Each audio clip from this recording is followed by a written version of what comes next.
Café com Destino, a sabedoria diária que transforma sua vida. Papel e caneta na mão, porque já vai começar.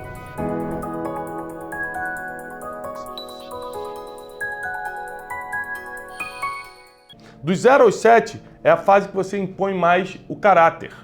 Dos 7 aos 13, que é quando já está saindo da infância e indo para a adolescência, é quando eles precisam descobrir a identidade deles. Eles são filhos de quem? Quem eles são em Deus, quem eles são para os pais. Eles são inteligentes? Não são? É quando você tem que afirmar a identidade o tempo todo. Então, o José, por exemplo, e com verdades, tá? O José, meu filho de 11 anos, ele fala assim, pai, eu acho que eu vou ser jogador de futebol. Eu falo, filho, olha, o que você decidir da sua vida, você consegue se treinar e você vai sempre ter o apoio do papai. Ele, então, pai, você acha que eu vou ser? Eu falei, não, eu acho que não vai ser. Por quê, pai? Porque com 11 anos, a maioria das pessoas que vão se tornar jogadores de futebol já estão nos clubes, já estão nas bases. Você não gosta de acordar cedo para treinar, você só gosta de se divertir. Então, o que acontece? Eu não estou desanimando meu filho. Eu estou botando a realidade nele. Por exemplo, eu descobri que ele tem um dom da música. Ele escuta uma música e consegue sentar no piano e tocar. Meus outros filhos não conseguem fazer isso. O que eu faço? Invisto na música. Então, olha só, um dos trabalhos mais importantes dos pais é descobrir os dons dos seus filhos e investir no dom.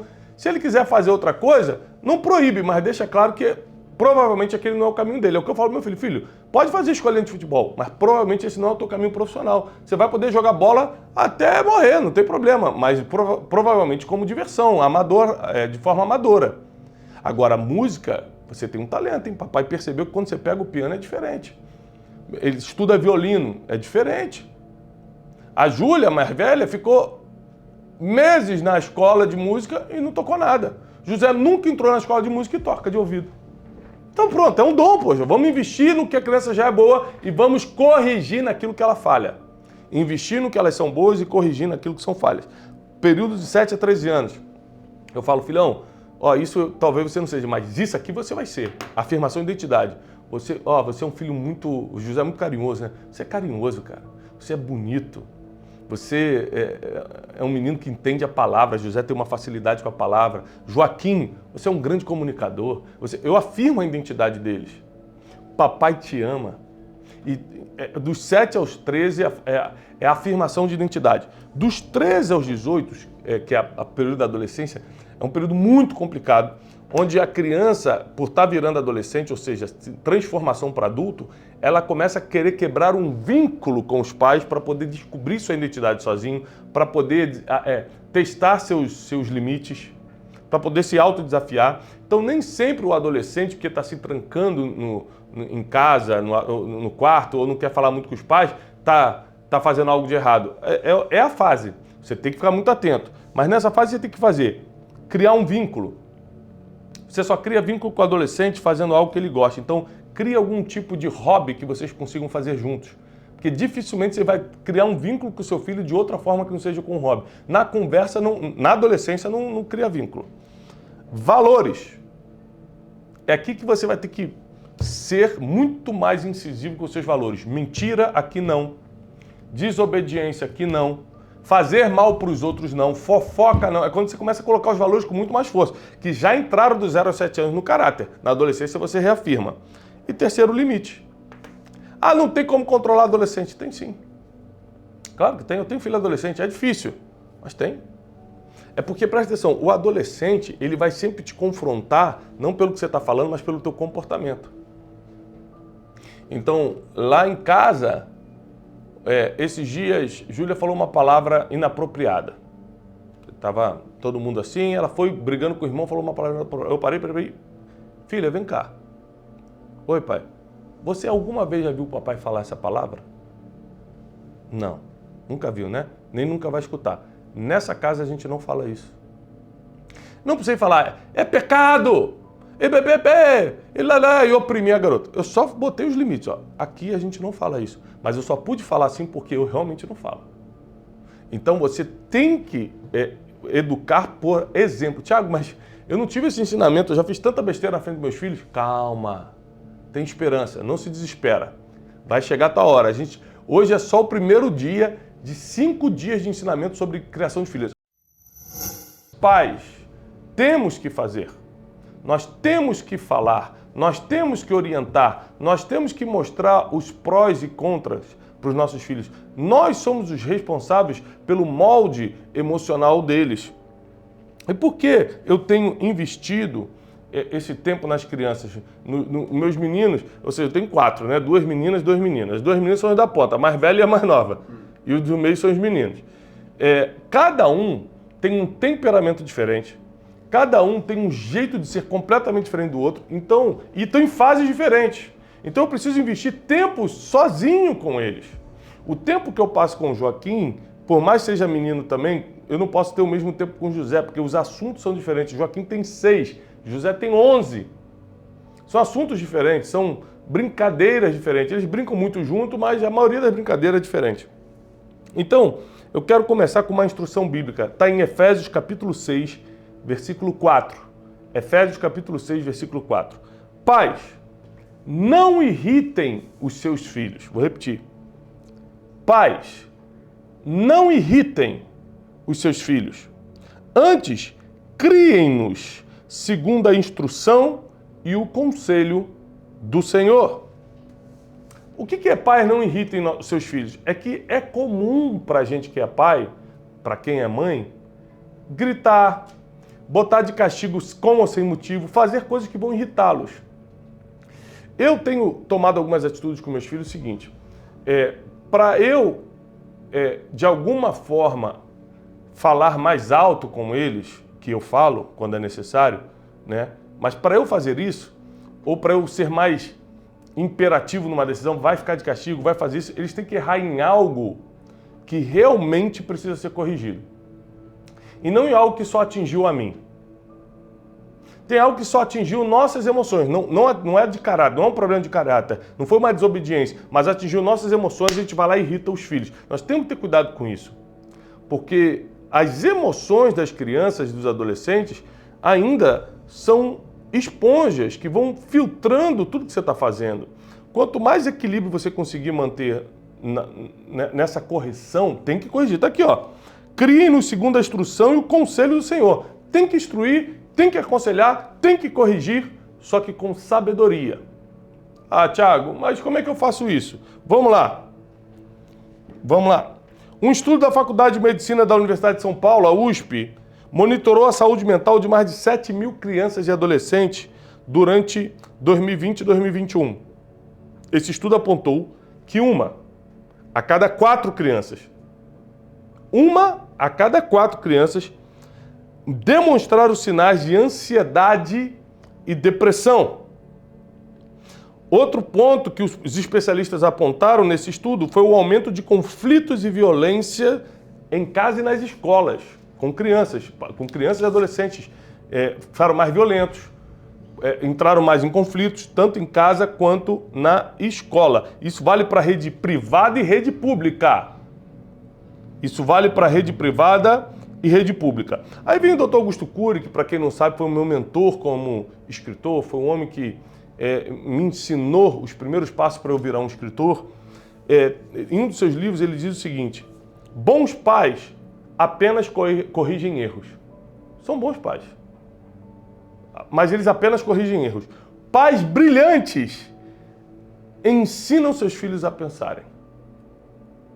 Gente, isso aqui é muito forte. Por quê? Às vezes, na raiva, teu filho está fazendo algo errado, tua filha está desobedecendo, você só corrige o erro. Tá certo, não está errado não. Só que se você ensiná-los a pensar também, como se ensina uma criança ou um adolescente a pensar? Fazendo perguntas. Meu filho, onde isso vai terminar que você está fazendo? Qual é o futuro que isso vai te dar? Filha, a filha na adolescência, que tipo de menino você vai atrair com esse comportamento? Como vai estar a sua vida daqui a 5 anos se você continuar fazendo o seguinte? Ensinar nossos filhos a pensarem. Thiago, eu tento fazer isso, não dá certo. Continua, presta atenção. A tua função não é mudar seu filho. A tua função é modelar. Você só passa o molde. Cada ser humano escolhe o seu futuro. Inclusive, seus filhos vão escolher o destino deles. Agora, você só tem que ter a responsabilidade de falar: eu fiz minha parte. Eu ensinei, eu mostrei como é que é. Eu vou começar já contando uma história. Eu lembro quando eu era pequeno, eu devia ter uns 8 anos, e eu vi meu pai e minha mãe brigando. Né? Meu pai gritando, minha mãe gritando e tal. Hoje, com 42 anos, eu entendo que foi uma briga normal de casal e vida que segue. Mas com 8 anos de idade, aquilo para mim foi traumático. Porque para mim os pais eram exemplo de tudo, eu vi eles gritando um com o outro. E aí eu preciso entender que, como qualquer casal, eu e Janine, a gente tem nossas desavenças, mas essas desavenças não podem ser na frente das crianças. Por quê? Porque eu fui uma criança que vi desavença e sei o quanto deixa a gente confuso. Se resolve depois, mas deixa a gente confuso. Imagina quem viu o pai bater na mãe ou coisas piores. Porque teve muita gente que está me assistindo agora que passou por abusos físicos, sexuais, verbais da própria família, pelo próprio pai. Então, repetição de erros hereditários não é uma opção para a gente. Aquilo que os teus pais erraram, você não precisa errar. Você vê que às vezes o bisavô era mulherengo, tinha mulher na rua, o avô, o pai, e agora o filho já casou e já está querendo ser mulherengo, ter mulher na rua. Você não precisa repetir os erros dos seus pais. Nós temos alguém do nosso lado para nos ajudar. O Espírito da Verdade. O Espírito Santo. Ele que nos ajuda a quebrar esses vícios hereditários que vão passando e fazendo a gente errar com nossos filhos da mesma forma que os pais erraram com a gente. Olha o que diz Provérbios capítulo 13, versículo 24. Provérbios foi escrito pelo homem mais sábio que já existiu. E ele diz o seguinte: quem poupa a vara odeia seu filho. O que é poupar a vara? Quem deixa de repreender, né? Quem deixa de chamar atenção, quem deixa de colocar limite. Nessa época aqui, vara tinha a ver até mesmo com dar varada, com bater. Coisa que hoje a gente já entende que você consegue repreender seus filhos sem necessariamente bater, tá? Sem necessariamente bater. Tiago, eu nunca bati nos meus filhos, mas como eu apanhei na infância e meu pai e minha mãe me amavam, eu não julgo nenhum nem outro, para deixar claro, tá? Mas eu encontrei um caminho com meus filhos de repreensão sem bater. Lógico, já dei tapinha na mão, etc, etc. Estou falando bater mesmo, como a gente apanhava na época de cinto, de vara de goiabeira. O Wesley apanhou muito de vara de goiabeira. E como ele era pequenininho, era só virar assim, ó. Olha só, quem poupa a vara odeia seu filho, mas quem o ama... Quem ama seu filho? Quem está aqui comigo e ama seus filhos? Olha o que Salomão fala. Quem o ama, aplica a disciplina com empenho. Quem ama seu filho, disciplina com empenho. Ou seja, não é daquele castiguinho para depois tirar, fingir que não viu. Tem que levar a sério a repreensão. Outra coisa, repreensão não é ódio, gente. Tem gente que acha que tem que estar com raiva, tem que bufar para botar medo no filho. Não, gente, repreensão é deixar claros os limites. Repreensão é dizer não. Seu filho não pode mandar na tua casa. Pai e mãe, vocês mandam na casa. A Bíblia diz que o homem é o cabeça da mulher e Cristo é o cabeça do homem. Então, nós precisamos entender a hierarquia espiritual das coisas. Olha o que diz também Provérbio 19, 18. Castiga teu filho enquanto há esperança, mas não te deixes levar a ponto de matá-lo. O que Salomão está falando? Você precisa corrigir, mas não a ponto de machucá-lo emocionalmente ou fisicamente. Outro versículo, Hebreus 12, 11. Nenhuma disciplina parece ser motivo de alegria no momento. Quando você está chamando de santos teus filhos, eles não estão alegres por isso. Mas parece tristeza. Porém, mais tarde vai produzir fruto de justiça e paz. A disciplina produz mais tarde, não é na hora. Fruto de justiça e paz. Na hora é raiva, é tristeza. E a longo prazo, justiça e paz. Provérbios 29, 15. A vara e a repreensão dão sabedoria, mas a criança entregue a si mesma, aos seus próprios desejos, envergonha sua mãe. Já viu aquela criança que fica fazendo escândalo na rua? Eu tenho 4 filhos, eu sei que tem coisa que é inevitável. Uma vez eu peguei um voo, Joaquim era pequeno, tinha uns 2 anos, foi chorando o voo todo, não conseguia fazer ele parar de chorar, balançava, foi um problema. Tem coisa que é inevitável, mas não estou falando desses choros ou de um ataque ou outro, não. Estou falando dos pirracentos que fazem aquele escândalo na rua e envergonha pai e mãe, é porque eles estão entregues a si mesmos. Bom dia, queridos. Por aqui, Raquel. Sou de Vargem Grande Paulista, São Paulo. Como trabalhar a autoestima dos filhos, principalmente dos meninos pré-adolescentes? Eu tenho um pré-adolescente, né? O José tem 11 anos. Lindo, José é lindo, um menino de Deus, carinhoso, menino lindo. E na cabeça dele ele é feio. Olha que coisa linda, que coisa estranha. Ele falou, pai, não sei o que, meu cabelo, minha orelha. Esse dia ele falou, pai, eu acho que minha orelha é grande. Eu falei, filho, você está entrando numa fase onde você vai começar a se conhecer. E nessa fase a gente tem a tendência a nos autocriticar, falar, sou feio, não presto, tem gente mais bonita. Claro que tem gente mais bonita que você. Você pode ser o Brad Pitt, tem gente mais bonita. Sempre vai ter gente mais inteligente. Se você viver de comparação, você vai se afundar. Como é que a gente ensina nossos filhos a lidar com a autoestima, principalmente na pré-adolescência e na adolescência? Mostrando que, independentemente dos sentimentos que eles têm hoje, isso vai passar. Ponto número 1. Eu explico para meus filhos, filho, meu apelido era Nareba. Eu me achava o cara mais feio do mundo. Casei com a tua mãe, que é uma princesa. Eu me achava um cara pobre, que nunca ia ter nada na vida. Consegui vencer na vida. Então, não guia a tua vida pelos sentimentos temporários. E outra coisa, afirma a identidade dos seus filhos. Você é lindo. Eu lembro que minha mãe fazia muito isso comigo. Ela me arrumava para ir para a escola quando eu era criança, 6, 7 aninhos. Ela falava, você é lindo, filho. Você é lindo e tal. Porque a palavra da mãe e do pai tem uma importância muito grande. E, na verdade, eu olho minhas fotos de pré-adolescente, eu era feio pra caramba. Né? Esse dia eu subi uma foto quando eu tinha 18 anos, você viu? Bigodinho. Ninguém escreveu assim pra mim. Ah, legal, não sabia que você era do Sampa Crio. Sampa Crio.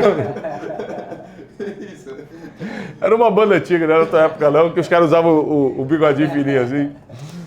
Só quem tem mais de 40 vai lembrar. Então, assim, eu sofri muito bullying por tudo, pela cor, ter cara de indiano, pelo nariz, pelo não sei o quê. E eu explico para meus filhos que isso não define a gente. Então, como é que a gente ajuda a autoestima dos nossos filhos?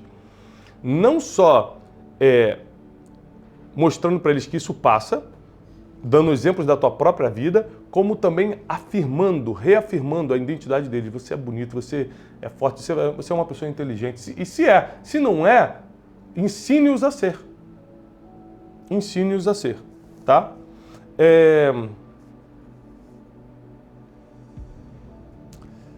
Alexandra dos Santos mandou aqui. Bom dia, Thiago. Fui mãe muito tarde e hoje tenho apenas um filho de 7 anos. Eu tenho medo de mimá-lo demais. Como lidar com isso? Isso aqui, Alexandra, é uma coisa muito normal. A gente tem vários casos que eu já cuidei sobre isso, porque você tende a transferir todo o seu mundo para o seu filho. Eu vou te dar um versículo bíblico que é duro, mas você precisa ter isso em consideração. Aquele que não deixa pai, mãe, filhos, por amor de mim, não é digno de mim. Por exemplo, eu amo meus 4 filhos e eu daria a vida por eles, mas não mais do que eu dou por Jesus. Deus tem um controle total dos meus filhos. Então o que eu acho que você tem que fazer? Cuidar dele sim, ele tem que ser a pessoa mais importante da tua vida sim, mas você tem que ter cuidado para não transferir tua esperança, o teu amor mais profundo, que deve ser por Deus e não pelo filho, para ele só porque ele veio quando você já era mais velho e seu único filho. Tá?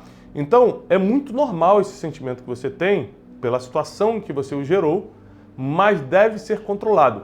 Não é bom um filho ser mimado, não é bom o filho sentir que ele é o centro do mundo para a mãe. Tá? Para os pais em geral, principalmente para a mãe.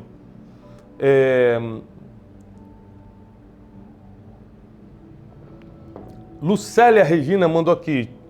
Thiago, como lidar com o desvio de identidade na adolescência? Quando as crianças crescem, começam a ter um desvio de identidade. Primeiro tem que saber qual é a identidade dessa criança. O que você ensinou para ela sobre ela? Isso vale para sexualidade, fé, autoestima. O que eu ensino para meus filhos? Eu implanto a identidade divina neles todos os dias. Você é especial para Deus, você foi projetado por papai e mamãe. Papai e mamãe sonharam com vocês. Vocês são lindos, Quanto mais vocês conhecerem de Deus, mais Deus vai poder usar vocês. Vocês vão crescer e vão casar com pessoas especiais. Eu declaro sobre a vida dos meus filhos, que ainda são pequenos, né? Os 2 mais novos são pequenos, sobre o casamento deles. Jasmine, você vai casar com um homem de Deus.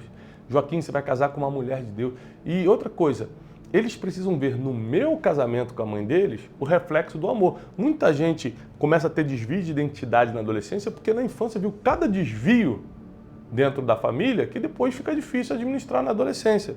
Porque na adolescência os filhos estão buscando essa independência, sabe? Essa autoconfiança. E aí eles acabam fazendo coisas para afrontar mesmo, né? Eles querem conhecer os limites deles. É muito importante vocês, pais, tanto de criança quanto de adolescente, lerem livros de criação de filhos. Né? Como eu te falei, eu podia escrever um livro sobre isso, mas estou aqui gratuitamente te dando esse conteúdo. Mas deve ter muitos livros bons. Eu vou fazer uma seleção de livros e um dia subo. Eu lembro que uma vez eu li um livraço de um psicólogo americano. Vamos depois subir na nossa comunidade do Instagram? Eu vou subir na comunidade do Instagram dos alunos do Café com Destino. Tem uma comunidade do Instagram lá dos alunos do Café com Destino.